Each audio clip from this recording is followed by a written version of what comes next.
The Dance of Dragons, a true telling by Grandmaster Munkin, being a history of the war of Targaryen succession between the Princess Rhaenyra and Aegon, second of his name, that nearly destroyed the realm.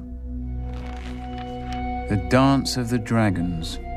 A stupid name for a Targaryen civil war where my ancestors danced away my birthright.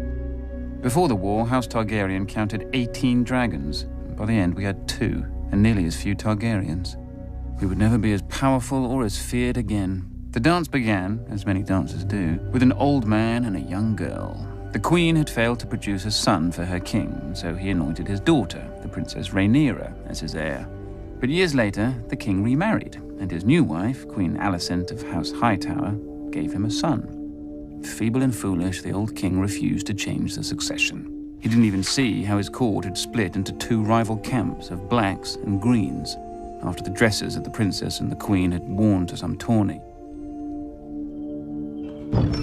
One night, a servant found the old king had died in his sleep and ran to inform Queen Alicent. Protocol dictated that the bells would be rung and a raven sent to Dragonstone to summon the heir, Princess Rhaenyra, for her coronation. But Alicent had other plans. Once she saw her dead husband's body, she sealed the room and had the servant thrown into the black cells to ensure his silence. At the hour of the owl, the Lord Commander of the Kingsguard, Sir Criston Cole, summoned the small council to inform them of the king's death. Sir Otto Hightower, the Hand of the King and father to Queen Alicent, demanded that the succession be settled immediately. The decrepit old men of the small council were confused. The succession was settled in their minds. The old king had forced the lords of Westeros to swear fealty to Princess Rhaenyra as his heir. But Sir Criston Cole rightly pointed out that a son comes before a daughter. The council argued until dawn, when the Master of Coin finally stood up and declared he would have no part of treason. Sir Criston Cole, wisely, opened his throat with a dagger, ending the debate. None were more surprised to hear of Prince Aegon's succession than Prince Aegon himself. At first, the fool rejected the crown, but his mother pointed out that his sister Rhaenyra would return such loyalty by taking his head. As the old king's true-born son, he'd always be a threat. Aegon relented. He was crowned in the Dragon Pit, and his wife and sister Helaena became queen. His brother Aemond flew off to win over the few great lords whose support Aegon didn't already have. The banner of the Gold Dragon flew over King's Landing and the Red Keep as Aegon, second of his name, ascended the Iron Throne. He would not sit it long. When ravens carried the news of Aegon's coronation to Dragonstone, Princess Rhaenyra summoned her own Black Council. With her was her uncle and husband, Daemon Targaryen, considered by many to be the most dangerous man in Westeros. Few lords supported her, but the greatest of these was Corlys Velaryon, who controlled the largest fleet in the realm, and his Targaryen wife, Rhaenys, the old king's sister. Then there were her 5 sons, although none grown to manhood. A pitiful assembly, really. Combined, they couldn't match the power of House Hightower alone. But Rhaenyra had dragons. She, Daemon, and Rhaenys rode huge and formidable beasts, and 3 of her 5 sons were riders as well. Dragonstone also housed 6 more dragons without riders. Against this, King Aegon had only 4 dragons of his own. Dragons can burn a city, but only armies can take and hold it. If she was to prevail, Rhaenyra desperately needed the support of the few great houses not already sworn to Aegon. Her eldest son, Jaehaerys, flew to the Vale in the north. Her middle son, Lucerys, flew to the Stormlands. Rhaenyra hoped that the war would begin and, if the gods were good, end with diplomacy. As always, they weren't. Little Prince Lucerys must have wet himself when he entered Storm's End and found King Aegon's younger brother Aemond already with Lord Baratheon. Aemond was fearsome even before he lost his eye and set a sapphire in its stead. But the princeling pleaded his mother's case. Finally, Lord Baratheon made his decision. Go home, pup, and tell the bitch your mother that the Lord of Storm's End is not a dog she can whistle up. As Aemond's false eye gleamed at him, the princeling fled the castle and mounted his young dragon, Arrax. The rain fell in sheets, and great bolts of lightning lit the world bright as day. Arrax was struggling to stay aloft in the gale, when a roar shook the very foundations of Storm's End. Aemond rose through the clouds, and below him, the monstrous Vhagar. Vhagar was 5 times the size of Arrax, and a hardened survivor of 100 battles. Vhagar caught him above Shipbreaker Bay. Watchers on the castle walls saw distant blasts of flame, and heard a shriek drown out the thunder. Prince Lucerys fell, broken, to be swallowed by the waves. With his death, the War of Ravens came to an end, and the War of Fire and Blood began. When Rhaenyra heard of her son's death, she collapsed. She considered ending the war right then, until a raven arrived from her husband, Daemon. Her son would be avenged. Whispers slithered through the taverns and back alleys of Flea Bottom. 2 men were found. One was a former gold cloak, the other, a rat catcher in the Red Keep who knew all its secrets. History remembers them only as blood and cheese. One night, Queen Helena entered the royal apartments with her daughter and 2 sons to put them to bed. Without warning, Blood and Cheese burst in, daggers in hand. They told her that a debt was owed. A son for a son. Blood and Cheese demanded she choose which son would be ripped from her forever. Queen Helena pleaded with the men to kill her instead, but they refused. Weeping, Helena named her younger son, Maelor. Perhaps she thought the boy was too young to understand. Or perhaps because the older boy was King Aegon's firstborn son and heir. "You hear that, little boy?" Cheese whispered to the younger son. "Your mama wants you dead." Then blood struck off the older boy's head with a single blow. When the guards burst in, they found Queen Helena still screaming, clasping her dead son's body to her, mad with grief. The blood of their children transformed a dynastic dispute into a war of annihilation. The grief and rage of losing a child could burn down the world. Either Aegon or Rhaenyra could live at the end, but not both. Rhaenyra's forces struck yet another blow. The moment the Lord of Harrenhal saw Daemon Targaryen circling the castle on his dragon Caraxes, he struck his banners and surrendered. The Blacks now had the strongest castle in the Riverlands. Darker news still came to Aegon. Thanks to Rhaenyra's sons, Winterfell had declared for Rhaenyra, as had the Vale. Furious, Aegon dismissed his grandfather, Sir Otto, as Hand, and appointed Sir Criston Cole, who swore to march on all the lords who had declared for Rhaenyra and put their castles to the torch. Cole and the royal army first marched north and laid siege to Rook's Rest, a black stronghold near Dragonstone. When their lord saw their approach, he sent a raven to Rhaenyra, begging for help. For days he watched his fields and villages burning, with no response from his queen, until one day, a shadow passed over the Green Army. Rhaenyra had sent not an army, but her former mother-by-law, Rhaenys, and her dragon, Meleys. As her ancestor had done at the Field of Fire, Rhaenys gleefully began to incinerate Sir Criston's army. But Aegon had set a trap, and Rhaenys had flown right into it.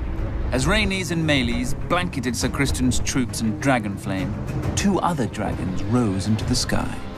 Aemond on Vhagar, and King Aegon himself on the gleaming Sunfire. To her credit, Rhaenys didn't flee. Dragon fought dragons, and a second sun blossomed in the sky. When the smoke cleared, only Aemond and Vhagar stood uninjured. Sunfire, the most magnificent dragon in the world, had one of its wings almost completely torn from its body. Trapped beneath Sunfire was the king himself, broken and burned so badly in places that his armor had fused onto his flesh. His body survived, but his mind was given over to milk of the poppy. Meleys had been torn to shreds, and her rider, Rhaenys, was a pile of ash. Panicked by the defeat, Rhaenyra shipped her 2 youngest sons across the narrow sea for their protection, only for her youngest to return days later, clinging to the neck of his wounded and dying dragon. He and his brother had been set upon by an enemy fleet just off Dragonstone. Defying his mother's command, Rhaenyra's eldest son and heir, Jaehaerys, mounted his dragon Vermax and flew to rescue his other brother and punish the enemy fleet. But the foolish boy let Vermax be hooked like a trout and dragged into the sea, where he soaked up even more arrows than seawater. His brother disappeared over the horizon or beneath the waves. No one could say for sure. With the loss of 4 dragons, Rhaenyra's only advantage was fading. Luckily for her, over the centuries, House Targaryen had spilled more than blood on Dragonstone. She promised gold and title to any of the Targaryen bastards who could tame the 6 unclaimed dragons on the island. These bastards were called the Dragon Seeds, though most were called Supper. And perhaps the dragons were eventually sated, or bored, but 4 of them accepted riders and were enlisted in Rhaenyra's cause. After Rook's Rest, Aemond One-Eye took command of the Greens from his crippled and poppy-addled brother. Aemond was the blood of the dragon, and dragons don't cower behind city walls. He marched the king's army north to take back Harrenhal from Rhaenyra's husband, Daemon. But when he and Criston Cole reached the castle, they found the gates open, with Daemon and all his men gone. That night they feasted their victory. Daemon had fled rather than face their wrath. But Daemon was more snake than dragon. As Aemond marched north, he'd flown Caraxes south, slithering past the Green Army over the waters of the God's Eye. One day, King's Landing looked up and saw 2 dragons circling their foul city. Daemon and Rhaenyra had come for her throne, for the city was defenseless. Aemond had taken the king's army from the city, and worse, he'd taken his dragon, Vhagar. Seeing that resistance was hopeless, the small council surrendered the city, the Queen Mother Alicent, and the broken Queen Helena. But not King Aegon. Somehow, despite his wounds and delirium, he had vanished from the city.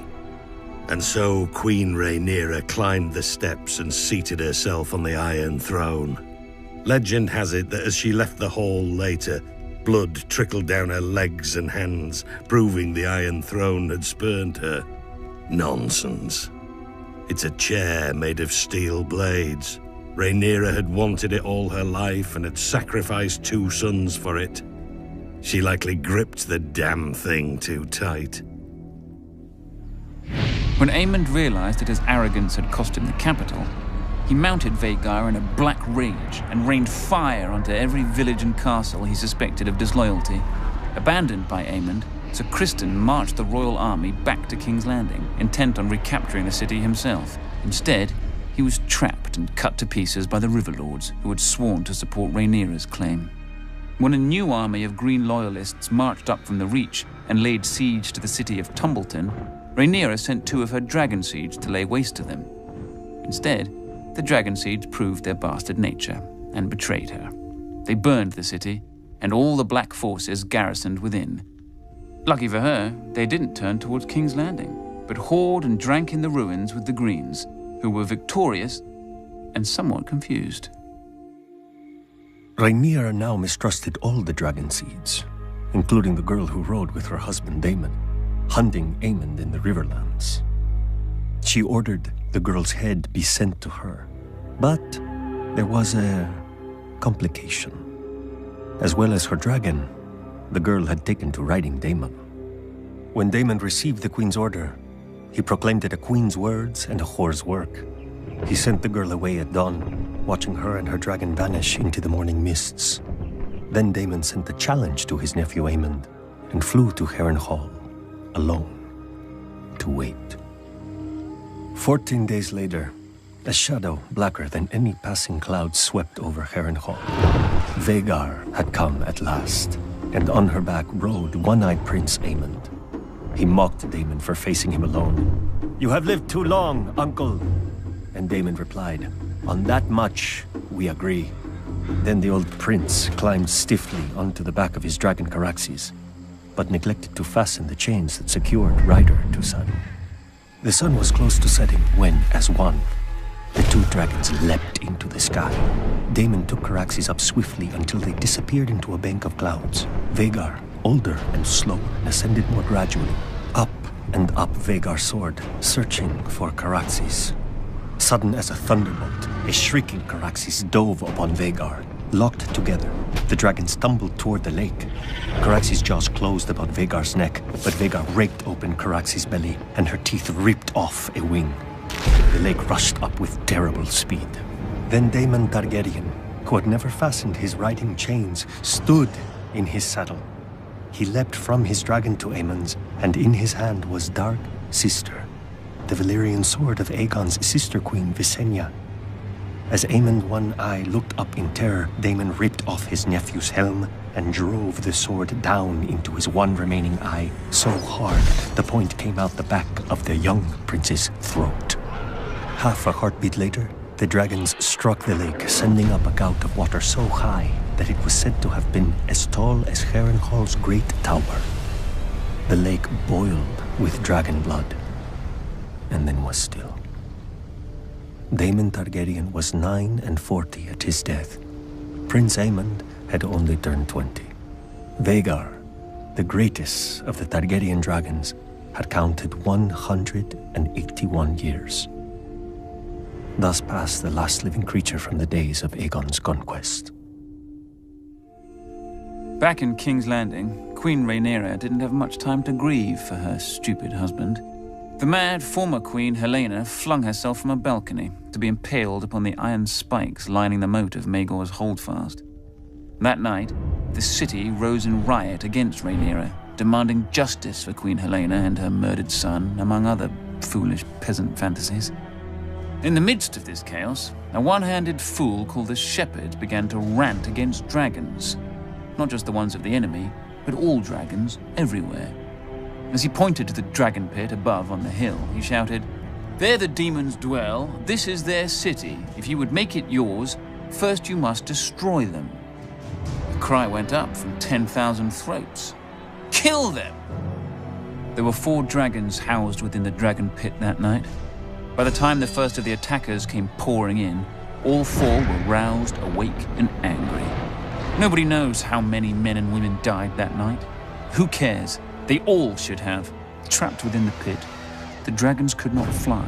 Instead, they fought with horns, claws, teeth, and fire. For every man who died, 10 more appeared, shouting that the dragons must die.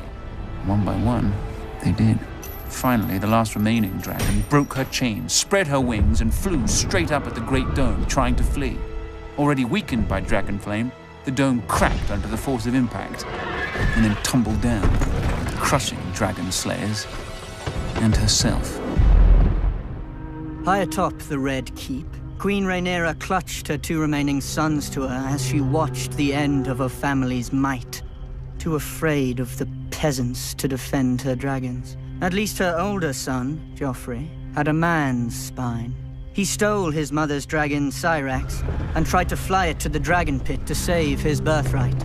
But the stupid beast didn't understand, and twisted beneath him, fighting to be free of the little boy. Until it was.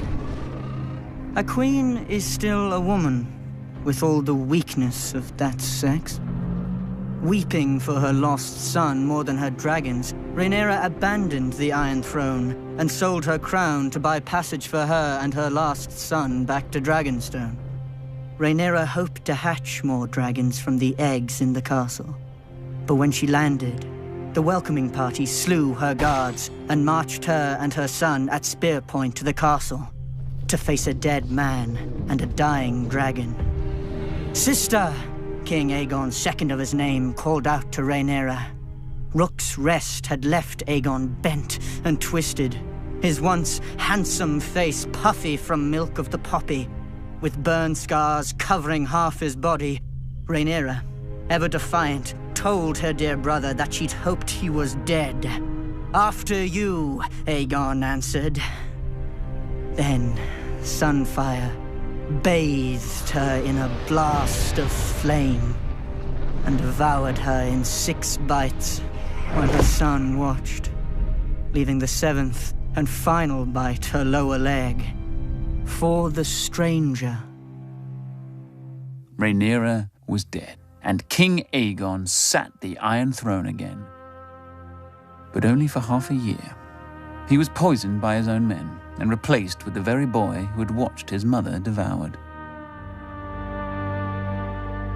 When Rhaenyra's last son wed Aegon's only daughter, the Dance of Dragons officially ended. Ash and burned men, all that was left of the Riverlands. 2 scared children spouting oaths they didn't understand, all that was left of the mighty House Targaryen. Ancient skulls and hatchlings that grew no bigger than cats, all that was left of the dragons.